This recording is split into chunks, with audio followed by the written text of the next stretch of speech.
Hello students, so once again you all are most welcome is in today's class. So students, I hope कि आप सब बहुत अच्छे होंगे और आप सबकी पढ़ाई बहुत अच्छे से चल रही होगी।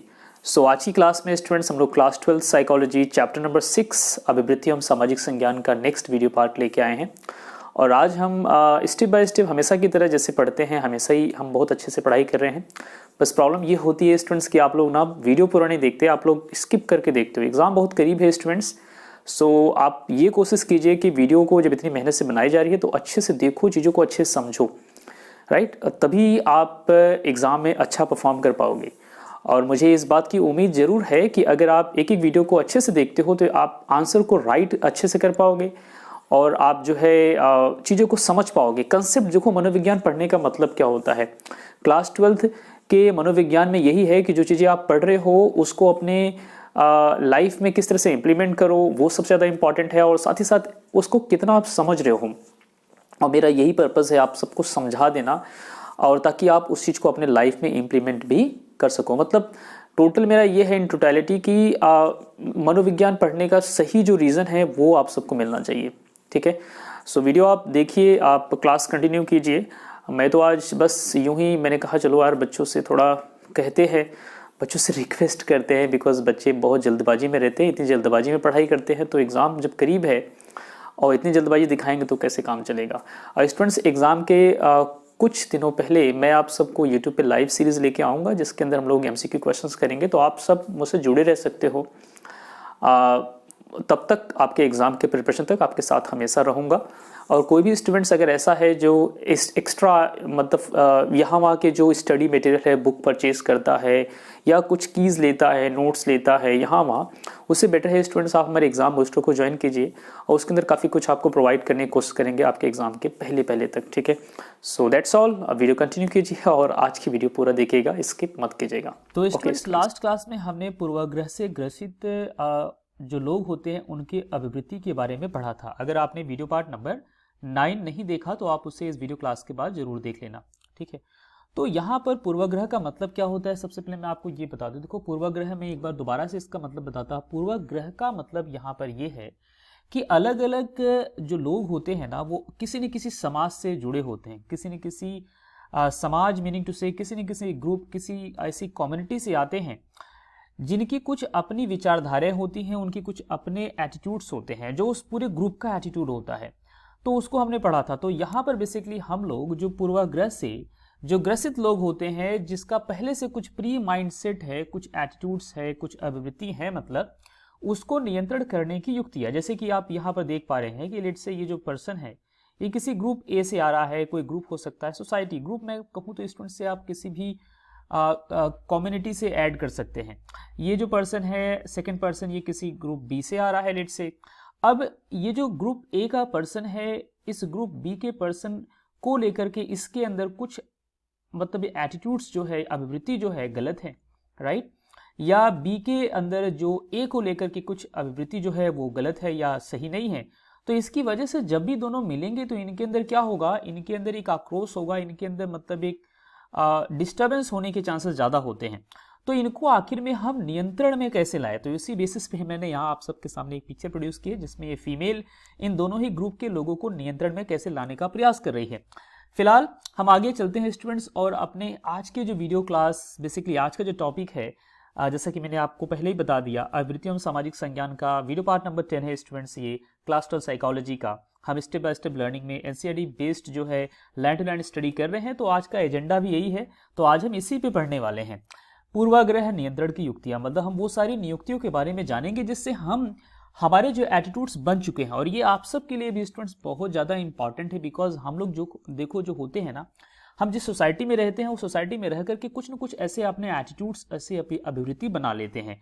तो क्या अपने एटीट्यूड्स, अभिवृत्ति को हम नियंत्रित कर सकते हैं या उसको बदल सकते हैं, चेंज कर सकते हैं? तो उसी को हम आज यहाँ पर समझने वाले हैं कक्षा 12 के मनोविज्ञान में। सो हेडिंग सेम आपकी वही हेडिंग आ गई, पूर्वाग्रह नियंत्रण की युक्तियां।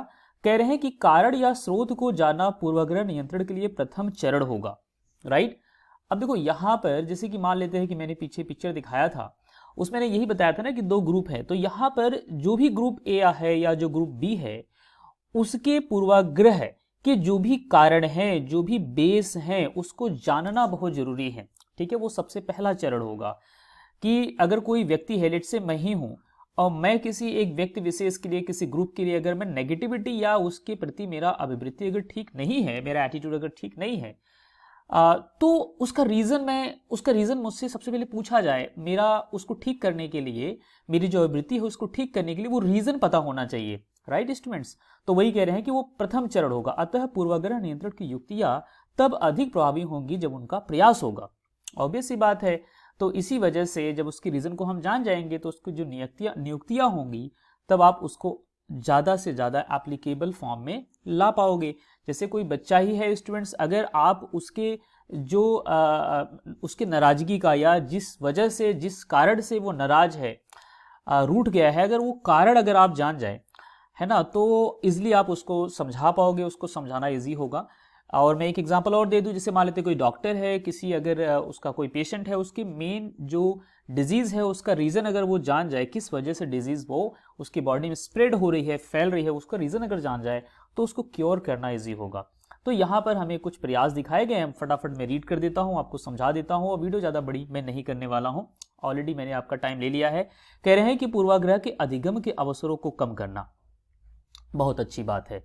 पूर्वाग्रह मैंने बता दिया कि जो नेगेटिव एटीट्यूड, जो नकारात्मक अभिवृत्तियां हैं किसी भी ग्रुप, किसी सोसाइटी, किसी कम्युनिटी को लेकर के, उसके जो अधिगम है, जहां से वो सीख रहा है, जहां से वो ऐसी चीजें लेके आ रहा है अपने अंदर। जैसे कोई बच्चा है, वो गलत सोसाइटी में रहने लगा और इसकी वजह से उसके अंदर कुछ ऐसी गलत हरकतें आ गई, तो अगर आप उसको जान गए हो तो सबसे पहला आपका ये काम होगा कि जो जहां से वो उन चीजों को लेके आ रहा है वही उसके पूर्वाग्रह है, उसके अधिगम मतलब उसकी लर्निंग के अवसर को कम कर देना, उसको वहां जाने नहीं देना, ऐसे फ्रेंड सर्कल में उसका जाना सबसे पहले बंद कर देना। तो आई होप आप समझ गए होंगे। अब देखो हमारे रियल लाइफ से कितना कनेक्ट कर पा रहा है स्टूडेंट। इसी वजह से मैं कहता हूं कि मनोविज्ञान अपने जीवन में आप उतारिए, और आप ही नहीं, हम सभी को उतारना चाहिए। मैं भी हमेशा यही प्रयास करता हूं कि जो मनोविज्ञान मैं आप सबको पढ़ाता हूं, या जो मैं साइंस पढ़ता हूं, उसको अपने लाइफ में कैसे इंप्लीमेंट करूं कि लाइफ थोड़ी सी पहले से बेटर हो पाए। ठीक है, तो आगे हम देखते हैं। नेक्स्ट कह रहे हैं कि ऐसी अभिवृत्तियों को परिवर्तित करना। फिर इस तरह से जब आप जान पाते हो उसको, फिर उसकी अभिवृत्ति जो है, जो उसका एटीट्यूड बन चुका है, उसको आप तब परिवर्तित करने का प्रयास करेंगे। फिर कह रहे हैं स्टूडेंट्स, अंतः समूह पर आधारित संकुचित सामाजिक अनन्यता के महत्व को कम करना। अंतः समूह मतलब जो इंटर ग्रुप होगा, मतलब जैसे कि मान लेते हैं किसी ग्रुप ए से अगर आप बिलोंग करते हैं, तो उसके अंदर कुछ सामाजिक संकुचित अनन्यता होगी, मतलब कुछ आइडेंटिटी होगी। हो सकता है उस ग्रुप के अंदर कुछ ऐसी आइडेंटिटी हो, लेट्स से कि आप किसी ग्रुप ए से बिलोंग करते हैं और आप देख रहे हैं कि आपके ग्रुप के अंदर कुछ एक ऐसी संकुचित, मतलब नैरो माइंडेड, जो अच्छी नहीं है, एक आइडेंटिटी है आपके ग्रुप के अंदर। अब वो मैं ऐसे नाम लेके तो नहीं बता सकता, लेकिन इसे आपने अकॉर्डिंग आप इसे सेट करिए किसी भी ग्रुप में जाकर के, किसी भी कम्युनिटी बेस पे जाकर के, कि उसके अंदर क्या वह बुराई है जो आपको ठीक नहीं लग रही है। आइडेंटिटी मतलब होता है एक, मतलब आइडेंटिटी मतलब अनन्यता मतलब होता है आइडेंटिटी, वह पहचान जो गलत है। ठीक है, आप उससे जानिए। तो स्टूडेंट्स नेक्स्ट है पूर्वाग्रह के शिकार लोगों में स्वतः साधक भविष्योक्ति की प्रवृत्ति को हतोत्साहित करना। सो इस पॉइंट से देखो हमें यहाँ पर यह पता लगता है कि पूर्वाग्रह से जो शिकार हुए लोग हैं, मतलब वह लोग जिनके अंदर पहले से कुछ ऐसी धारणाएं, ऐसे विचार जो आ चुके हैं, पूर्वाग्रसित हो चुके हैं, ऐसे लोगों के अंदर स्वतः साधक जो भविष्योक्ति जो उत्पन्न हो गई है, उनकी इस प्रवृत्ति को हतोत्साहित करना मतलब उसे कम करना, उसे खत्म करना। कि आपके अंदर या किसी व्यक्ति विशेष के अंदर अगर ऐसे कुछ पूर्वाग्रह से जो शिकार हुए हैं, किसी समूह, किसी कम्युनिटी को लेकर के, किसी एक विशेष वर्ग को लेकर के, और उस वर्ग के प्रति जो उनके अंदर एक भविष्योक्ति, कहने का मतलब उनके अंदर कुछ ऐसी धारणाएं बन चुकी है, उनको ऐसे लगता है कि ए ग्रुप का बंदा या बी ग्रुप का जो लोग होते हैं उनके अंदर ये तमाम नकारात्मकताएं होती हैं, उनका जो एक आवृत्ति बन चुकी है, उसको हम हतोत्साहित जब तक नहीं करेंगे तब तक उसका सुधार नहीं आएगा। ओके, सो स्टूडेंट्स, अब इन लक्ष्यों को निम्न प्रकार से प्राप्त किया जा सकता है। तो इन लक्ष्यों को हम कैसे प्राप्त कर सकते हैं? आखिर में पूर्वाग्रह को नियंत्रण करने की जो युक्तियां हम देखना चाह रहे हैं, उस युक्तियों में हम जो यहाँ पर देख पा रहे हैं कि इन लक्ष्यों को हम किस प्रकार से प्राप्त करें। तो उसको प्राप्त करने के लिए जो पहला और सबसे इंपॉर्टेंट जो लक्ष्य है, सबसे इंपॉर्टेंट जो युक्ति है बेसिकली वह क्या है, शिक्षा एवं सूचना के प्रसार के द्वारा विशिष्ट लक्ष्य समूह के संबंध रूढ़ धारणाओं को संशोधित करना एवं प्रबल अंतः समूह अभिन्नति की समस्या को निपटना। राइट। देखो यहाँ पर स्टूडेंट्स इनका कहने का मतलब ये है कि अगर किसी व्यक्ति के अंदर एक पूर्वाग्रह से जो ग्रसित है, किसी समूह के प्रति कुछ नकारात्मकता है, कुछ जो गलत कंसेप्ट, गलत धारणाएं उसके अंदर बन चुकी है, गलत अभिवृत्ति है, उसको दूर करने का जो सही तरीका है वो सबसे पहला है शिक्षा। स्टूडेंट्स आप भी इस चीज को समझ ही रहे होंगे कि शिक्षा से हमारे जीवन में सब कुछ उजागर हो सकता है। अगर सही शिक्षा अगर आप लेते हैं तो निश्चित रूप से आपके अंदर बहुत सारी जो बुराइयां आपके अंदर आ चुकी हैं उसको आप ठीक कर सकते हैं। लेकिन शिक्षा सही रूप से होनी चाहिए। वो शिक्षा सिर्फ परीक्षा पास करने की दृष्टि से नहीं, एग्जाम को पास करने की दृष्टि से नहीं होनी चाहिए। तो शिक्षा एवं सूचना के प्रसार कहने का मतलब कि आप सब जानते हैं कि आज के टाइम में सोशल मीडिया है, हमें मतलब जो न्यूज़ जो मिलती है ना, जो इन्फॉर्मेशन हम जो अपने दिमाग में लेते हैं उसके बहुत सारे सोर्सेज हैं। उसमें सोशल मीडिया में बहुत सारे एप्लीकेशन अलग अलग हैं, जिसके अंदर यूट्यूब भी एक एप्लीकेशन है। तो अब आपके इंटरेस्ट के बेस पे आपको कुछ ऐसी इन्फॉर्मेशन, कुछ ऐसे न्यूज़ेज, कुछ ऐसी बातें यहाँ वहाँ से जो सुनने को मिलती है, वो इन्फॉर्मेशन आपके अंदर सही डाली जाए। सही इन्फॉर्मेशन अगर डाली जाएगी तो निश्चित रूप से आपके अंदर सुधार देखने को मिलेगा। आपके अंदर कहने का मतलब जो भी पूर्वाग्रह से ग्रसित है। ठीक है, तो ये पहला जो युक्ति थी जिसे आपने देखा, शिक्षा एवं सूचना के प्रसार के द्वारा हम उसे ठीक कर सकते हैं। अगला है अंतः समूह संपर्क को बढ़ाना, प्रत्यक्ष संप्रेषण, समूह के मध्य अविश्वास को दूर करना तथा बाह्य समूह के सकारात्मक गुणों की खोज करने का अवसर प्रदान करना। ठीक है, तो इससे क्या समझ रहे हैं स्टूडेंट्स? इससे आप यहाँ पर यह समझ सकते हैं कि अंतः समूह संपर्क को बढ़ाना कहने का मतलब यहाँ पर है, अभी मैंने पीछे आपको पिक्चर दिखाया था एक, जिसके अंदर ग्रुप ए ग्रुप बी का मैंने डिस्कशन किया था। अब ये दो ग्रुप के लोग हैं जिनकी आपस में नहीं बनती है। ग्रुप ए का ग्रुप बी को लेकर के कुछ जो है पूर्वाग्रह है, ग्रुप ए को लेकर कुछ पूर्वाग्रह है। ठीक है, सो इनके अंदर अगर आप सुधार देखना चाहते हैं, इनके अंदर नियंत्रण अगर आप करना चाहते हैं, तो इनका एक क्या होना चाहिए, अंतः समूह संपर्क होना चाहिए। मतलब इनके बीच में एक क्या कहते हैं ना कि आपस में एक अच्छा संपर्क हो, एक सही रिलेशन आपस में मिले जुले, और एक दूसरे की जो पॉजिटिविटी है कि ए ग्रुप के सकारात्मक क्या चीजें हैं ऐसी जिसे बी ग्रुप को सीखना चाहिए या उसके पॉजिटिव जो है पहलुओं को समझना चाहिए। उसी तरह से जिस तरह से बी जो है ए की पॉजिटिव पहलुओं को देख रहा है, उसी तरह से ए को भी बी के पॉजिटिव उन लक्षणों को, उन पहलुओं को देखना चाहिए, क्या पॉजिटिविटी है।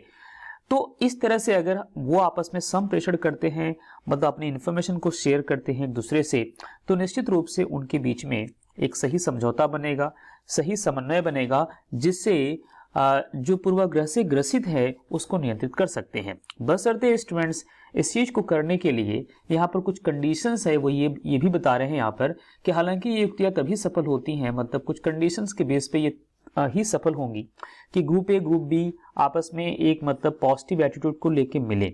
ऐसा नहीं कि लड़ने को लेके मिले, अगर लड़ाई करने को लेके मिलेंगे तो कोई भी सकारात्मक पक्ष उन्हें दिखाई नहीं देगा। तो वही कंडीशन है। पहला कंडीशन ये है, दो समूह प्रतियोगी संदर्भ के स्थान पर सहयोगी संदर्भ में मिलते हैं, है ना।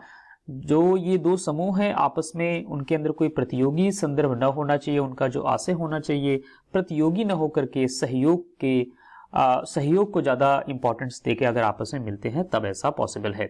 समूह के मध्य घनिष्ठ अंतःक्रिया एक दूसरे को समझने या जानने में सहायता करती है। लेट्स से कि ग्रुप ए का कोई व्यक्ति है, अगर आप ग्रुप ए से हैं और ग्रुप बी का कोई व्यक्ति है जो आपसे मिलता है, जब आपस में आप एक दूसरे से बैठ के बात करेंगे, चर्चा करेंगे, एक दूसरे की अच्छाई बुराई को समझेंगे, जानेंगे, तो निश्चित रूप से आपको एक दूसरे के बारे में अच्छे से समझने का मौका मिलेगा, जिससे आपके अंदर जो पूर्वाग्रह से ग्रसित कुछ भावनाएं हैं, जो आवृत्ति स्थापित हो चुकी है, जो बन चुकी है, उसे आप ठीक कर सकते हैं, उसे बदल सकते हैं। तो कुछ कंडीशन है स्टूडेंट्स, उस कंडीशन पे बेस लेके हमें चलना पड़ेगा। नेक्स्ट आपको बता रहे हैं अगली कंडीशन क्या है, दोनों समूह शक्ति या प्रतिष्ठा में भिन्न नहीं होते हैं। दोनों समूह शक्ति या प्रतिष्ठा में भिन्न नहीं होते। कहने का मतलब जो दो समूह हैं वो शक्ति या प्रतिष्ठा में भिन्न नहीं है, मतलब वो अलग अलग नहीं है, उनको एक ही रूप में देखना या समझना चाहिए। ठीक है, ऐसा नहीं कि किसी को कम सम्मान किसी को ज्यादा सम्मान दिया जाए तो वहां बात नहीं बनेगी। तो आई होप आपने इन दो पॉइंट्स को समझ लिया। अगला जो पॉइंट है, समूह अनन्यता की जगह है व्यक्तिगत अनन्यता को विशिष्टता प्रदान करना। यहाँ पर कहने का मतलब स्टूडेंट्स ये है कि कोई समूह जो है उसकी आइडेंटिटी न दिखा करके व्यक्तिगत अनन्यता, मतलब जो पर्सनल आइडेंटिटी को विशिष्टता प्रदान करना।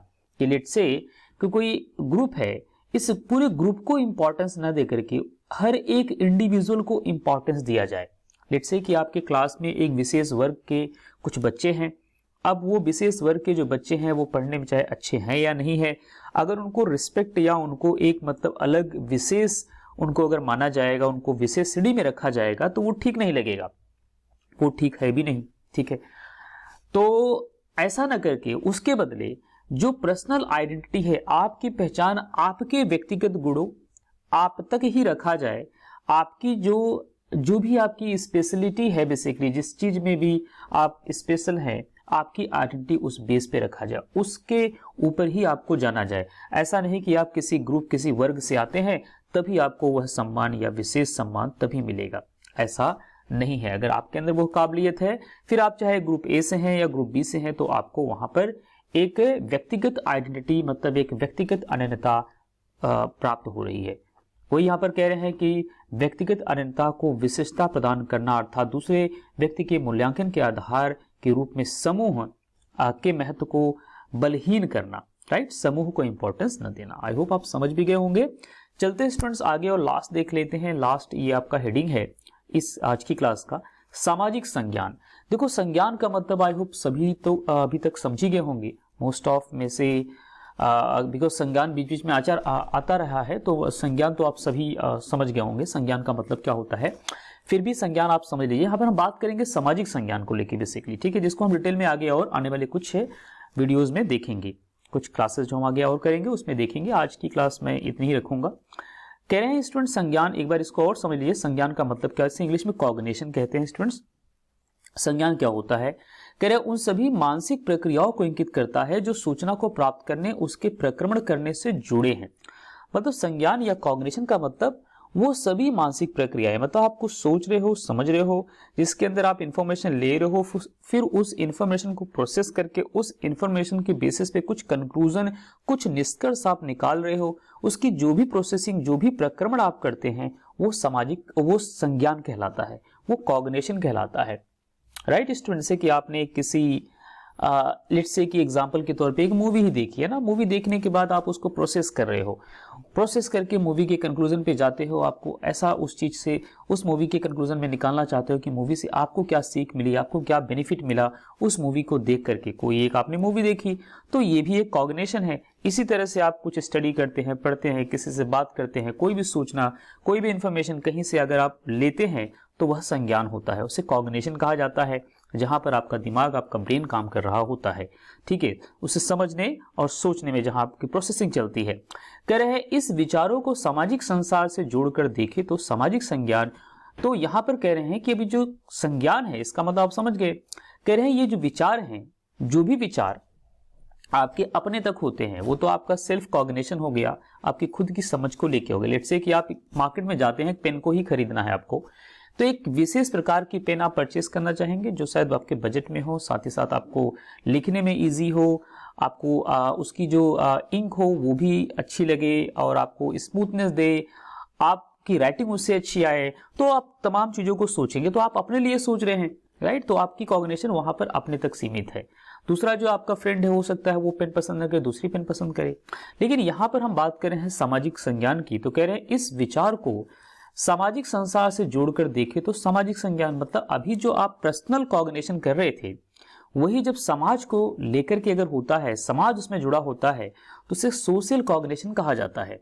उन सभी मानसिक प्रक्रियाओं को इंगित करता है। तो सोशल जो कॉग्निशन होता है, इसमें सामाजिक संज्ञान होता है जो उन सभी मानसिक प्रक्रियाओं को इंगित करता है। उसके अंदर वो सभी मानसिक प्रक्रियाएं आती हैं जो सामाजिक वस्तुओं से संबंध सूचना को प्राप्त करने, जो क्या होती हैं, सामाजिक वस्तुओं से संबंध, सामाजिक वस्तु क्या होते हैं हम इसे भी जानेंगे। उससे पहले मैं आपको बताऊं सामाजिक वस्तुओं से जो संबंध, जो सूचना आप प्राप्त करते हैं फिर उनका आप प्रक्रमण करते हैं, मतलब उसको प्रोसेस करते हैं, से जुड़े हों, वो आपके क्या कहलाते हैं, सामाजिक संज्ञान होते हैं। कह रहा है इनमें वे सभी प्रक्रियाएं आती हैं जो सामाजिक व्यवहार को समझने, उनकी व्याख्या विवेचना करने में सहायक होती हैं। अब आप जान लीजिए सामाजिक वस्तु क्या है। सामाजिक वस्तु कहने का मतलब क्या होता है कि जो चीज जिससे समाज बना है। समाज कैसे बना है स्टूडेंट? समाज हमारा बना है व्यक्तियों से। आप अकेले हो तो आप व्यक्तिगत हो, लेकिन आप किसी एक क्या कहते हैं, अगर आपके जैसे सही व्यक्तियों को देखा जाए तो एक समाज बनाता है। कहने का मतलब यहां पर यह है समाज कैसे बना है, विशेष रूप से व्यक्तियों से। राइट, समझ रहे हैं आप। नेक्स्ट कह रहे हैं समूह। समूह से कहने का मतलब कोई एक ग्रुप है, उससे भी आप समाज, वो भी एक सामाजिक वस्तु है, वो भी समाज का हिस्सा है ना। लोगों से बना है समाज। राइट, संबंधों से समाज बना है, हमारे अलग अलग संबंध है, इससे हम एक दूसरे से जुड़े हैं। जैसे मेरा और आपका जो रिलेशन है तो समाज का वो भी एक हिस्सा है, टीचर एंड स्टूडेंट्स का रिलेशन है, तो कहीं ना कहीं किसी न किसी संबंध से हम जुड़े हुए हैं। उसी तरह से आपके कुछ अपने पर्सनल रिलेशंस होंगे, है ना, जो आपके फैमिली रिलेशंस हो सकते हैं ऐसे। फिर कह रहे हैं सामाजिक मुद्दों इत्यादि। अब सामाजिक कोई मुद्दा है, राइट, सामाजिक मुद्दा, लेट्स से कि मैं एग्जांपल अगर दे दूं कि किस एज में विवाह होना चाहिए, किसी भी गर्ल का या किसी भी बॉय का किस एज में विवाह होना चाहिए, या किस एज में वो जो है मतदान करने के लिए रेडी हो जाता है। तो ऐसे जो कुछ ऐसे मुद्दे हैं, मैंने एक दो एग्जांपल दिया, तो आप इसके बेसिस पे बहुत सारे एग्जांपल क्रिएट कर सकते हो अपने दिमाग से। तो ये सामाजिक मुद्दे, इस पे हम सोच सकते हैं। तो सामाजिक मुद्दा है, ये पूरा समाज पे डिस्कशन यहाँ पर एक मतलब इम्पैक्ट पड़ने वाला है। या किस प्रकार की मार्केट में मूवीज लाई जानी चाहिए, जो फैमिली हो या जो है जो जिसको सभी देख सके। तो कहने का मतलब क्या है, जिससे समाज जुड़ा है, या कोई भी सीरियल है उसको सामाजिक रूप से उसे दिखाना चाहिए नेशनल टीवी चैनल पे कि नहीं दिखाना चाहिए, कुछ इस तरह से आप उसको जोड़ सकते हैं। तो ये सारी जो यहाँ पर वस्तुएं हैं सामाजिक वस्तु कहलाती हैं, जिससे पूरा समाज जो है जुड़ा हुआ है, समाज जो है प्रभावित होता है ना। तो ये संबंध सूचनाओं का प्रक्रमण भौतिक वस्तुएं संबंध सूचनाओं के प्रक्रमण से भिन्न है। तो स्टूडेंट्स, जो सामाजिक जो आपके वस्तुएं हैं उससे जो सूचना का आपका प्रक्रमण होता है, वो भौतिक जो वस्तु है, भौतिक वस्तु मतलब जैसे आप पेन खरीदने जा रहे हैं, आप सब्जी खरीदने जा रहे हैं, आप मार्केट से बेसिकली अपने लिए कपड़े खरीदने जा रहे हैं, तो आपकी भौतिक वस्तु है। बेसिकली कह रहे हैं भौतिक वस्तु से संबंधित सूचना का प्रक्रमण है उससे भिन्न होता है, निश्चित रूप से भिन्न होता है। राइट, जैसे ही संज्ञानात्मक प्रक्रमण प्रारंभ होता है, सामाजिक वस्तु के रूप में लोग स्वयं को बदल सकते हैं। कह रहे हैं जैसे ही संज्ञानात्मक प्रक्रमण, जहां पर मतलब बेसिकली आपका एक संज्ञान आपका जुड़ता है, सामाजिक संज्ञान बेसिकली मतलब आप देख रहे हैं कि समाज भी आपको देख रहा है, उससे आप जुड़े हुए हैं, है ना। जैसे कि आप कोई बात अगर अपने तक कर रहे हैं, आप अपने ही फैमिली में कर रहे हैं, या खुद से ही कह रहे हैं, खुद से अगर कहते हैं और कुछ और ज्यादा पर्सनल हो गया, खुद से तो आप पता नहीं क्या क्या बातें कह सकते हैं। फिर अगर आप अपने पेरेंट्स से कुछ बातें कर रहे हैं तो वो थोड़ा हो गई और बातें हो गई, है ना, वो थोड़ा आपकी इतनी पर्सनल नहीं है, वो ऐसी है बातें जिसे आप अपने पेरेंट्स से भी शेयर कर सकते हैं। लेट्स से कि ये आपके पेरेंट हैं, ठीक है, ये आपके फादर है, लेट्स से, ठीक है, आपने इनसे शेयर कर दिया, ठीक है स्टूडेंट्स। तो लेकिन कुछ बातें ऐसी हैं जो अगर पब्लिकली सबसे कम्युनिटी वाइज शेयर करना चाहेंगे तो वो कुछ और बातें होगी। हो सकता है आप पापा से कुछ आपसी बात भी शेयर कर सकते हैं, लेकिन जब पब्लिकली कोई बात शेयर करेंगे तो सामाजिक हो जाएगी वो, है ना। तो वो सोशल कॉग्निशन के बीच में वहां पर आप सोशल हो जाएगी, कहने का मतलब यहाँ पर सोशल प्रक्रमण हो जाएगा, सामाजिक एक प्रोसेसिंग वहां पर हो जाएगी, है ना। तो वही कह रहे हैं कि संज्ञानात्मक प्रकरण प्रारंभ होते ही सामाजिक वस्तु के रूप में लोग स्वयं को बदल सकते हैं। तो यहाँ पर ये जो व्यक्ति आपने देखा, हो सकता है यहाँ पर आप अपने को रख के देख सकते हैं, जब आप अपनी बात अपने तक कर रहे थे कुछ ज्यादा पर्सनल थी, अपने पेरेंट्स से कर रहे हैं तो थोड़ा कम पर्सनल हुई, लेकिन जब वो बात समाज को लेके है ना, तो वो कुछ ज्यादा ही मतलब समाज के अकॉर्डिंग आप कोई बात बोलेंगे जो आपके पेरेंट्स के कंपैरिजन में या आपके कंपैरिजन में काफी डिफरेंट होगी। तो आप देख रहे हैं कि जब आप कोई समाज को लेके कर कोई बात बोलेंगे तो वहां पर आप अपने अंदर काफी चेंजेस पाएंगे, है ना। हो सकता है आपके व्यवहार के अंदर, आपके बात करने के स्टाइल के अंदर वो सारी चीज़ें बदल जाएगी। जैसे कि आप अपने पेरेंट्स सामने होते हैं तो किस तरह से बिहेव करते हैं, आपका व्यवहार कैसा होता है। अपने दोस्त के साथ में होते हैं तो आपका व्यवहार कैसा होता है। अपने टीचर के सामने होते हैं तो आप व्यवहार कैसा करते हैं। तो कहने का मतलब यहाँ पर वही है कि अलग अलग लोगों के सामने जो हमारा व्यवहार बदल जाता है, तो वही क्या है, वही यहाँ पर आपको देखने को मिला है कि हम स्वयं के अंदर बदलाव ले आते हैं। तो वही देखो, इन्होंने उदाहरण भी दिया है एनसीईआरटी क्लास 12 के मनोविज्ञान में। कह रहे हैं कि उदाहरण के लिए एक अध्यापक एक विद्यार्थी को विद्यालय में देखता है, उसके बारे में एक ऐसा निष्कर्ष निकाल सकता है जो उसकी माता के द्वारा निकाले गए निष्कर्ष से सर्वथा भिन्न हो सकता है। अच्छा, ऐसा क्यों? कह रहे हैं कि लेट्स से कि आपका ही चलो एग्जाम्पल ले ले। अब आपके ये टीचर हैं, अभी इनको टीचर बना देते हैं, ठीक है। तो आपके टीचर ने आपको लेकर के कुछ कंक्लूजन निकाला, कुछ निष्कर्ष निकाला कि हाँ ये अच्छा बच्चा है, पढ़ाई में मन लगाता है और बहुत ही मन से पढ़ाई करता है, ठीक है। तो एक निष्कर्ष निकाला आपको लेकर के, लेकिन आपका जो निकाला हुआ, मतलब टीचर का जो निकाला हुआ निष्कर्ष है आपके लिए, वो हो सकता है आपकी अपनी मम्मी के द्वारा जो निष्कर्ष निकाला गया है वो काफी डिफरेंट हो। राइट, बात समझ पा रहे स्टूडेंट्स? वो काफी डिफरेंट हो, क्योंकि आपकी मम्मी आपको और ज्यादा पर्सनल जानती हैं, आपके उन सारे क्या कहते हैं लक्षणों को जानती है, सारी कमियों को जानती है जो टीचर को आप नहीं दिखाना चाहते, बिकॉज टीचर के सामने आप अपने आप को बदल लेते हो, जबकि माँ के सामने नहीं। राइट, तो वही यहाँ पर कहने का मतलब है। देखो आगे इन्होंने बताया, जो उसे घर के परिवेश में देखती है, विद्यार्थी अपने व्यवहार के अंतर प्रदर्शित कर सकता है या करता है, यह इस बात पर निर्भर करता है कि उसको कौन देख रहा है। बात समझ रहे हैं स्टूडेंट्स? आपके अंदर जो व्यवहार बेसिकली आ रहा है, माँ के सामने कुछ और तरह के व्यवहार करते हैं, अपने टीचर के सामने कुछ और तरह करते हैं, अपने दोस्त के सामने कुछ और करते हैं। वही माँ और बाप, मतलब जो आपकी मदर है और जो फादर है, उनके सामने भी आपका व्यवहार बदल जाता है। कई बार मैंने ऐसा भी देखा है, ठीक है, क्योंकि माँ के सामने बच्चे कई बार फ्री होकर बात कर लेते हैं, लेकिन पापा के सामने जो होते हैं बच्चे थोड़े से सहम रखते हैं या डरते हैं, या कुछ मतलब एक अंदर से हिचकिचाहट सी होती है, कुछ ऐसी चीजें देखने को मिलती है। कह रहे हैं एक अध्यापक या एक माता सामाजिक संज्ञान मानसिक इकाइयों जिन्हें स्कीमा कहते हैं के द्वारा निर्देशित होता है। अब यहाँ पर आपके दिमाग में एक आएगा, कह रहे हैं कि माता और जो टीचर हैं वो सामाजिक संज्ञान जिन्हें स्कीमा कहते हैं। स्कीमा क्या है? स्कीमा का मतलब क्या होता है? स्कीमा एक इंग्लिश वर्ड भी है। स्कीमा का मतलब होता है आपके माइंड के अंदर एक फ्रेमवर्क बेसिकली बना हुआ है।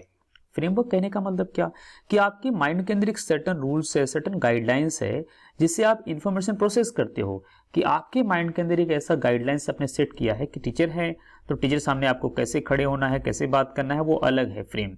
लेकिन आपकी मदर है तो उनके सामने चलो कैसे भी चल जाएगा ना, तो वही बात यहाँ पर आपके अंदर, इसी को स्कीमा कहते हैं स्टूडेंट्स। राइट, तो इसे स्कीमा कहते हैं के द्वारा निर्देशित होता है। मतलब आपके अंदर जो गाइडलाइन सर्टेन आपने सेट कर रखी है, अलग अलग जो सामाजिक वस्तुएं हैं या जो समाज से जुड़े लोग हैं उनके सामने, उसके अकॉर्डिंग अपने आप को बदलते हो।